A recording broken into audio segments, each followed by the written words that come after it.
On va parler donc angine moom yaakaar naa ne su ma ciy wax moom ñëpp dinañ ci mën a gis seen bopp. ah oui métti tubaab moom. Voilà donc muy inflammation boo xam ne day am ci muqueuse yi nga xamante ne yi nekk ci biir maanaam boo ibbee gémmiñ gi nii. da nga koy séen ci boli moom lañ tuddee boli waa kay ci boli bi maanaam ci put bi. Muy infection virale boo xamante ne infection bactérienne tamit lay nekk. Donc muy benn sensation de douleur boo xamante ne da nga koy am doo mën a lekk doo mën a naan. doo mën a wax. métti nag. saf mel ni yax moo nekk si biir. da ngay am impression que dafa am lu càng sa biir put bi. doo xam fan la ne. nga koy wër. di ko lijjanti muuta la. voilà donc loolu daal lañ bëggoon waxtaanee tey donc muy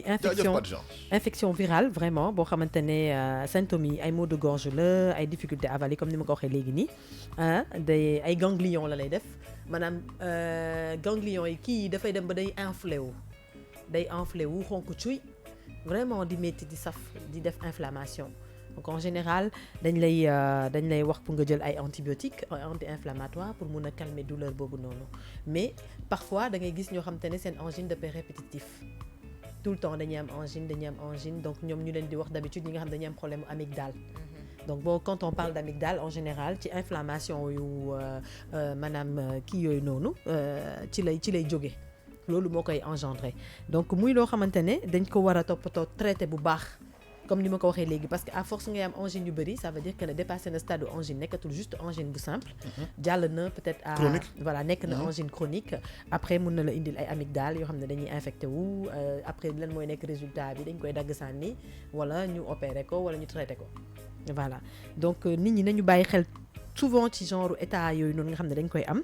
régulièrement donc tout le temps booy am benn métit boo xamante ne da nga koy sentir di am sensation boobu noonu ci sa biir yaram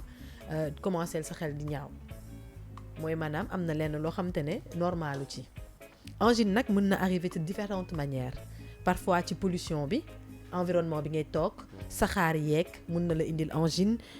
tuxkatu cigarette yi par exemple ils sont susceptibles tout le temps d'avoir des angines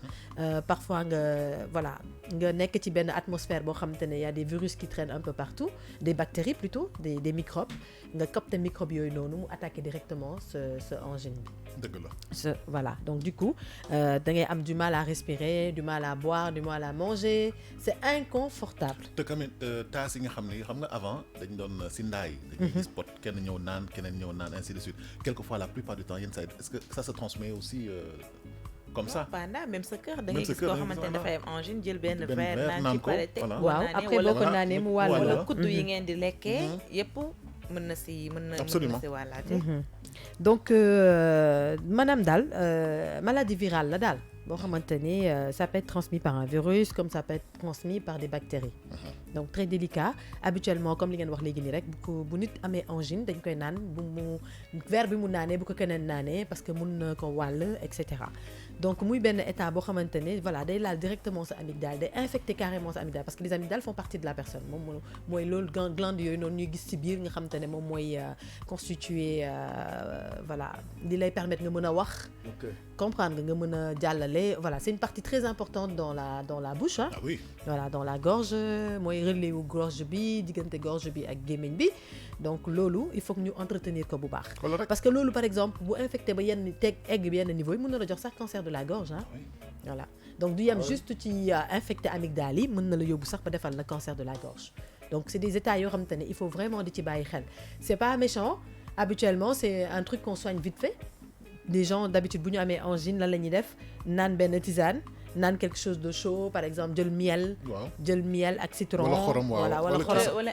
infusion de buy voilà infusion de lii xam nga voilà y a plein de choses yoo xamante ne voilà dañ leen koy naan loo am na ñoo xam ne ay pastilles la ñuy jël tu vas à la pharmacie ñu jox la ay pastilles comme typhon yeeg yooyu noonu nga xam ne da nga koy màcc nga gis dafay apaiser sa douleur bi et cetera et tu vois en quelques jours mu bàyyi am na ñoo xamante ne voilà bu ñu naanee lenn lu tàng rek benn tisane bu tàng rek nga gis après dañuy soulager wu quoi am na ñoo xam ne jàmbaan Dakar bu saf la ñuy defar ak kaani bi genre yooyu noonu parce que yooyu tamit boo ko defee da ngay gis da ngay soulager wu mais cela ne veut pas dire forcément que tu t'es soigné dëgg la voilà parce que il faut pas que nit ñi confondent tamit li lay faj ak li nga xam ne da lay soulager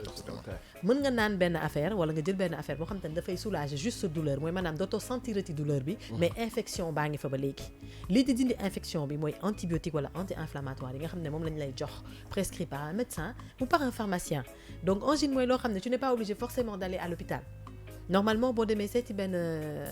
pharmacien nga wax ko ni da nga am angine expliquer ko ban type angine nga am moom il y a des pharmaciens qui font de la consultation ñoom mun nañ la consulter directement xool nga ibbi sa gémmiñ ñu consulter xool sa état wu amygdale yi ban état la nekk pas vendeur en pharmacie de pharmacien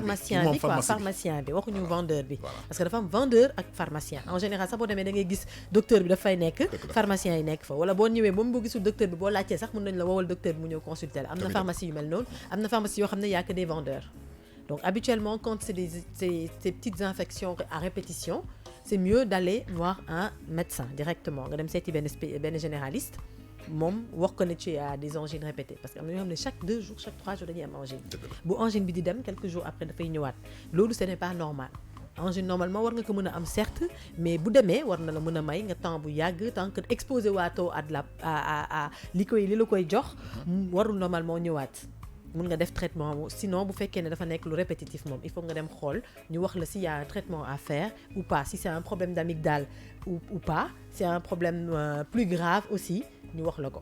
de telle sorte que yow da ngay mën a def traitement bu baax par traitement bu adéquat nga tane benn yoon nga nekk si jàmm. dëgg la bon ça veut dire que le premier réflexe c'est d'aller voir un ORL voilà. un médecin généraliste. Aller voir un ORL un médecin généraliste si tu peux pas aller voir un spécialiste comme ORL yi nga dem seeti généraliste sinon nga dem ci pharmacie boo xam te ne y a un docteur sur place tu lui expliques ton problème ñoom ils ont assez ils ont de la connaissance pour ça ils savent quels sont les médicaments voilà xam nañ médicaments yi nga xamante ne ñoo adapté wu ci genre type cas yooyu noonu pour te soulager pour te soigner pour rey infection bi etc. Parce que il faut que les gens comprennent que quand on parle d'une infection virale ou une infection bactérielle ça veut dire que c'est un microbe un virus c'est un microbe alors virus bi wala microbe bi dañ ko war a rey parce que boo ko reyulee day régénérer waat c'est-à-dire loo tane dafay ñëwaat encore parce que microbe bi fa nekk bi nga xam ne mooy tax nga am feebar boobu noonu wala virus boobu noonu mu ngi dund ba léegi sa biir yaram donc deewagul donc tant que mu ngi dund dafa mel ni nga jox ko somnifère rek mu naan mu nelaw dëgg la bu naanee somnifère nelaw bu nelawee ba nelawee jeex dafa mel ni ku dugg ci coma rek xam nga ñaan nañ yàlla xëy mu yeewoo waaw kay bu yeewoo day mel ni ku beesaat tàq rek mu recommencer waat à zéro alors que bu fekkee ne da nga ko rey à la source donc c'est sûr que yow instant bi tu es protégé super donc balaa peut-être boo koy amaati tamit dafay fekkaat nga exposé wu waat foo xam te ne dafa am ay microbes wala nga am benn comment on dit nga am naka lañ koy waxee comme contagion voilà mooy taxaat nga amaat ko mais su répétitifee rek comme li may wax chaque jour rek loo xam ne tout le temps da lay dal te c'est pas normal da nga war a dem seeti docteur. super voilà mu wax la nga wax ko sa jàngoro wax ko lan moo lay métti ak fan mooy métti moom mu mun la diagnostic bu baax jox la traitement bi nga xam te ne moo waa nga jël ko mais cela n'empêche pas qu'il y a des tisanes qui sont proposées comme li ñu doon wax sànq. parfois nga am métti ñu ne jëlal clou de girafe. xam nga baxal ko nga xolompolle voilà nga baxal ko galaxndikoo ko wala nga naan ko et cetera effectivement c'est des tisanes yoo xamante ne ça te soulage ça peut te soigner ça te guérit pas mais ça te soulage mooy maanaam di nga gis ne bu après loolu noonu tu te sens bien dootoo sentir ci douleur bi ak yooyu noonu et c'est parti tu peux rester comme ça pendant mais buy récidiver tout le temps rek jàppal ne kon yow li ngay jël noonu comme méthode c'est pas la bonne méthode. D'accord. Va voir un docteur mu jox la méthode bu baax. Pour terminer ta rubrique, tu as un message à lancer s'il y a pas de questions. Oui comme d'habitude comme li ñuy wax chaque fois rek xam nga ba passé wax nañ ci affaire amygdale yi ni ñuy infecté wee ba ñu koy opérer wax nañ amygdale yi ni ñuy infecté wee mën a def tournure en cancer il faut pas que les gens négligent ces détails là parce que plus ngay négliger loo xamante ne da lay gaañ. Voilà super. Voilà c'est génial merci beaucoup hein. Voilà tu vois gis nga kii par exemple étape bi mu jógee ba fi mu yegg gorge saine bi laryngite beeg gis nga ni gémmiñ bi commencé di xonk xam nga fii ba léegi amygdale yi waneeguñu défaut bi on montre juste qu'il y a une inflammation nga dem ci troisième image bi mu carrément commencé di changer couleur. du rouge voilà tu vois du rouge nga xam ne kon là mu ngi commencé di. mu ngi yokk degré. def gisal beneen bi carrément nga dem ba sa amygdale yi weex taal maanaam def ay traces yemul ci foofu dafay dem ba jàpp sa gémmiñ bi maanaam même sa làmmiñ bi sax dafay infecté wu donc voilà ça c'est pas fait en une semaine voilà ça c'est pas fait en une semaine ça s'est fait en plusieurs semaines voilà pour une durée maanaam négligence boo xam te ne dafa am donc nit ñi tam il faut qu'ils prennent soin de leur bouche parce que lépp c'est un ensemble di brosse boo amee bain de bouche bu baax boo mun a jël tamit nga koy def de temps à autre éviter certaines consommations comme ay alcool cigarette etc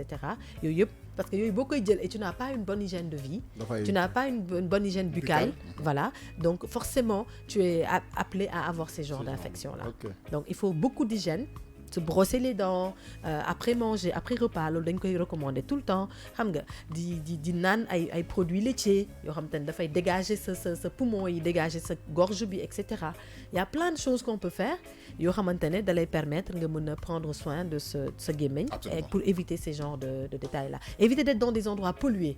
parce que endroit pollué moom ñëpp xam nañ ko tey boo toogee ci poussière lu yàgg rek boo répé da ngay angine parce que poussière yooyu ils sont toujours accompagnés de bactéries